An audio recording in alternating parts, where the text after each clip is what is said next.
नमस्कार दोस्तों। जैसा कि आपने कल देखा था, कल की वीडियो में हमने पॉलिटिकल साइंस की पहली श्रृंखला वाले एक वीडियो हमने दिया था आपको पीपीएससी शिक्षक की बहाली के तहत पूरा सिलेबस यहाँ कवर किया जाएगा।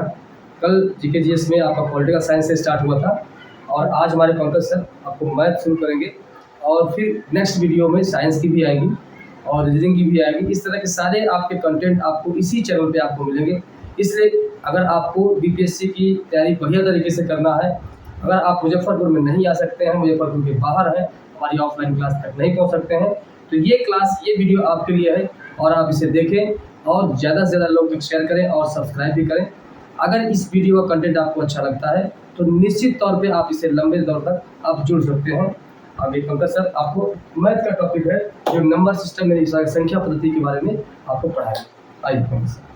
साथियों नमस्कार, मैं पंकज कुमार। आप लोग को अभी हम नंबर सिस्टम में संख्या पद्धति में कुछ नंबर के बारे में बताएंगे जिससे ऑब्जेक्टिव क्वेश्चन पूछा जाता है। ठीक है, तो पहला नंबर है प्राकृत संख्या। प्राकृत संख्या को इंग्लिश में नेचुरल नंबर कहते हैं। एक से लेकर अनंत तक के गिनती की संख्या को प्राकृत संख्या कहते हैं। एक से लेकर अनंत तक की गिनती की संख्या क्या होगा? प्राकृत संख्या। जैसे इसमें आ जाएगा 1 2 3 4 5 6 7 डॉट डॉट, ये सब क्या होगा? प्राकृत संख्या। यानी एक से लेकर अनंत तक के गिनती की संख्या को क्या कहेंगे? प्राकृत संख्या। सबसे छोटा प्राकृत संख्या एक हुआ। सबसे बड़ा प्राकृत संख्या नहीं बता सकते हैं क्योंकि प्राकृत संख्या अनंत होता है। यही पूछेगा एक अंक के सबसे बड़ी प्राकृत संख्या तो बता सकते हैं 9 होगा। 2 अंक के सबसे बड़ी प्राकृत संख्या 99 हो जाएगा। 3 अंक के बड़े सबसे बड़ी प्राकृत संख्या 999 हो जाएगा। ठीक है, अंक लगा देगा तो बता देंगे, लेकिन सीधे पूछेगा सबसे बड़ी प्राकृत संख्या तो नहीं बता सकते क्योंकि प्राकृत संख्या अनंत है। लेकिन सबसे छोटा प्राकृत संख्या 1 होगा, सबसे छोटा सम प्राकृत संख्या 2 होगा, सबसे छोटा विषम प्राकृत संख्या 1 होगा। अब चलते हैं दूसरा पूर्ण संख्या। पूर्ण संख्या को इंग्लिश में होल नंबर कहते हैं। तो शून्य से लेकर अनंत तक के गिनती की संख्या को क्या कहते हैं? होल नंबर कहते हैं। तो होल नंबर 0 से शुरू होगा। 0 1 2 3 4 5 डॉट डॉट, ये क्या हो जाएगा? पूर्ण संख्या। यानी 0 1 2 3 4 ये सब क्या है? पूर्ण संख्या है। सबसे छोटी पूर्ण संख्या 0 होगा। सबसे बड़ी पूर्ण संख्या नहीं बता सकते क्योंकि पूर्ण संख्या अनंत है।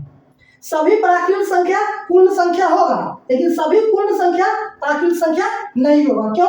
क्योंकि 0 पूर्ण संख्या है लेकिन प्राकृत संख्या नहीं है।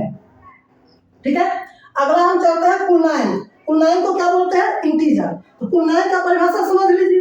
पूर्ण से बना है पूर्णांक। तो पूर्ण संख्या में ऋणात्मक गिनती की संख्या को शामिल करने पर पूर्णांक बनता है। यानी पूर्ण संख्या में ऋणात्मक गिनती की संख्या को मिला देंगे तो क्या बनेगा? पूर्णांक। तो पूर्ण संख्या क्या है?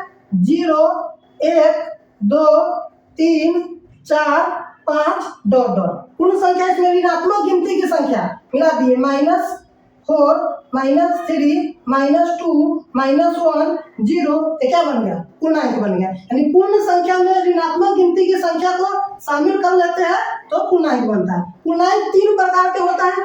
धनात्मक पूर्णांक 1 2 3 4 5 ये सब आ जाएगा। शून्य पूर्णांक में 0 आ जाएगा और ऋणात्मक पूर्णांक में -1 -2 -3 -4 ये सब आ जाएगा।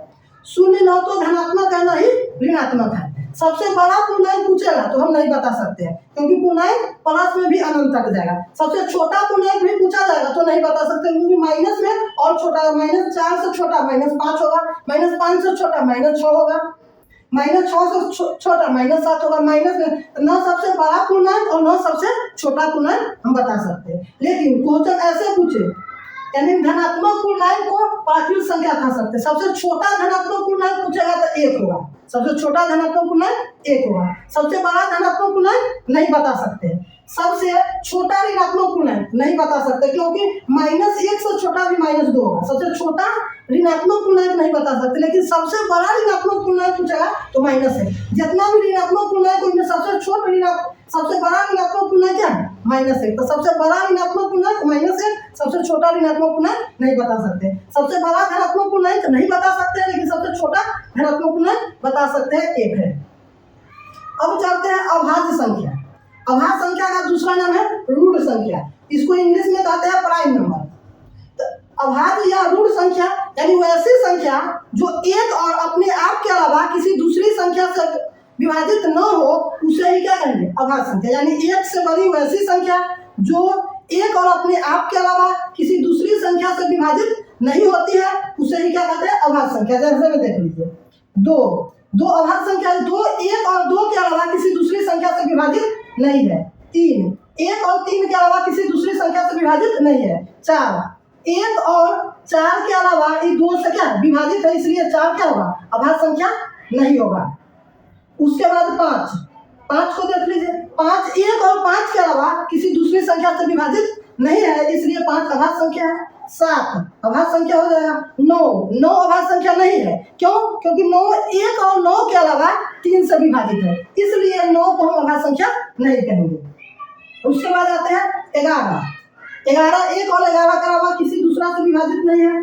13 17 19 23 29 31 37 41 47 ये सब क्या है? उसके बाद 41 के बाद 43 भी हो जाएगा। 43 ये सब क्या है? अभाज्य संख्या है। अभाज्य संख्या से बहुत सारा क्वेश्चन बनता है, समझ लीजिए कैसे पूछे। सबसे छोटा अभाज्य संख्या 2, सबसे छोटा अभाज्य संख्या 2, सबसे छोटा सम अभाज्य संख्या भी 2, सबसे छोटा अभाज्य संख्या भी 2, सबसे छोटा सम अभाज्य संख्या भी 2, सबसे छोटा विषम अभाज्य संख्या 3, सबसे छोटा विषम अभाज्य संख्या 3, एक अंक के सबसे बड़ी अभाज्य संख्या 7, एक अंक के सबसे बड़ी अभाज्य संख्या 7, 2 अंक के सबसे छोटी अभाज्य संख्या 11, 2 अंक के सबसे छोटी अभाज्य संख्या 11, 1 से लेकर 10 तक में कितना अभाज्य संख्या है? तो 4 है। 1 से लेकर 10 तक में कितना अभाज्य संख्या है? 4। 1 से लेकर 20 तक में कितना अभाज्य संख्या है? 8। 1 से लेकर 20 तक में कितना अभाज्य संख्या है? 8। इसी प्रकार 1 से लेकर 50 तक में कितना अभाज्य संख्या है? तो 15 गिनते हैं। 1 2 3 4 5 6 7 8 9 10 11 12 13 14 15। तो याद रखेंगे 1 से लेकर 10 तक में 4 अभाज्य संख्या, 1 से लेकर 20 तक में 8 अभाज्य संख्या, 1 से लेकर 50 तक में 15 अभाज्य संख्या। ठीक है। एक अंक के सबसे छोटी अभाज्य संख्या 2, एक अंक के सबसे बड़ी अभाज्य संख्या 7, 2 अंक के सबसे छोटी अभाज्य संख्या 11, सबसे छोटी विषम अभाज्य संख्या 3, सबसे छोटी सम अभाज्य संख्या 2, सबसे छोटी अभाज्य संख्या 2। ठीक है। तो जिस संख्या का केवल 2 गुणनखंड हो, ऐसे भी कह सकते हैं, जिस संख्या का केवल 2 गुणनखंड हो उसे भी क्या कहते हैं? अभाज्य संख्या। ठीक है। गुणनखंड के मतलब समझ लीजिए, जैसे में 12 का गुणनखंड, तो 12 किसकी संख्या से विभाजित है? वह सब क्या हो जाएगा? 12 का गुणनखंड। 12 1 से विभाजित हो जाएगा, 12 2 से होगा, 3 से होगा, 4 से होगा, 6 से होगा और 12 से होगा। 12 का क्या हो गया? गुणनखंड हो गया।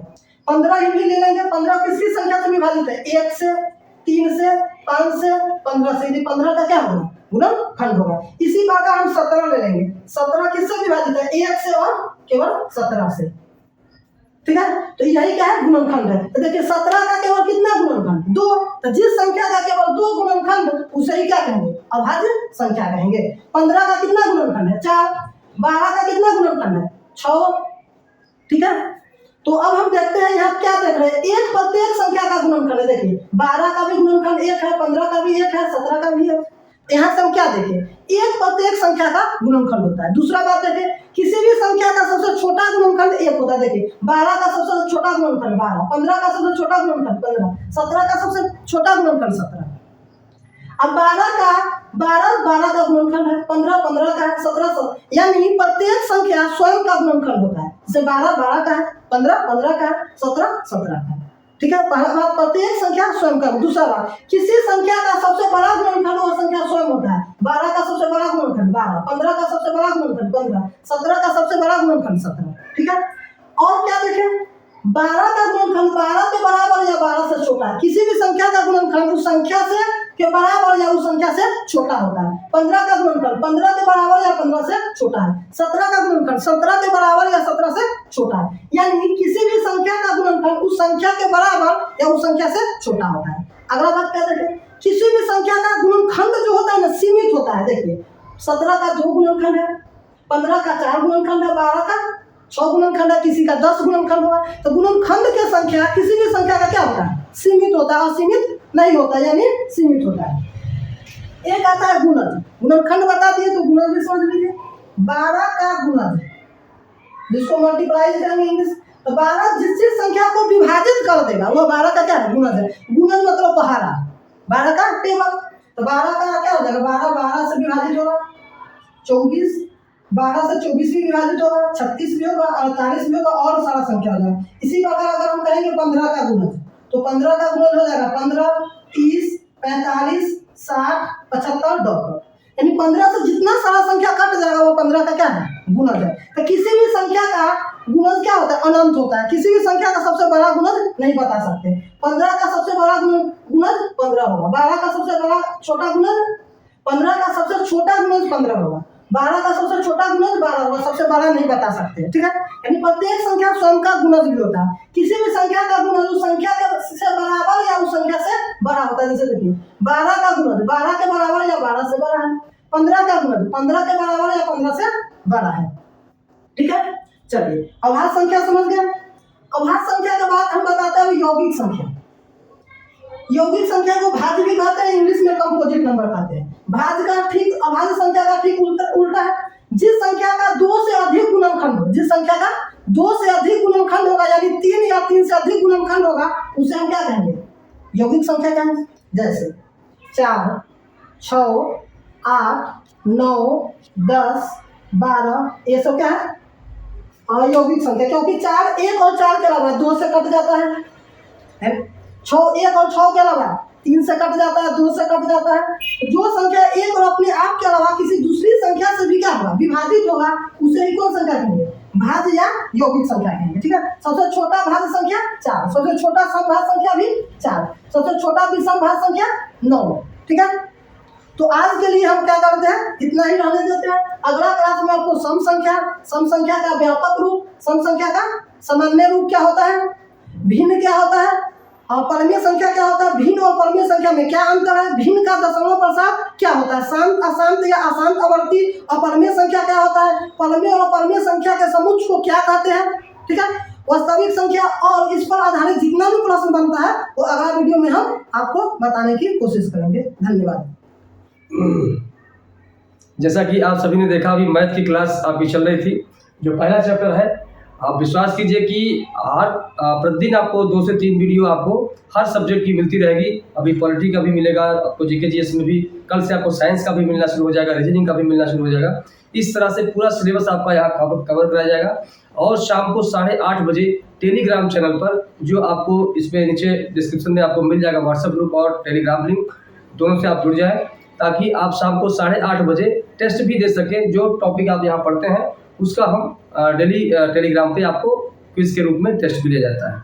और दूसरी चीज़, इस चैनल में जो भी कंटेंट आपको मिल रहा हो, अगर आपको ठीक लग रहा हो, अच्छा लग रहा हो, तो निश्चित तरीके है कि आप इसको शेयर भी करें और सब्सक्राइब भी करें।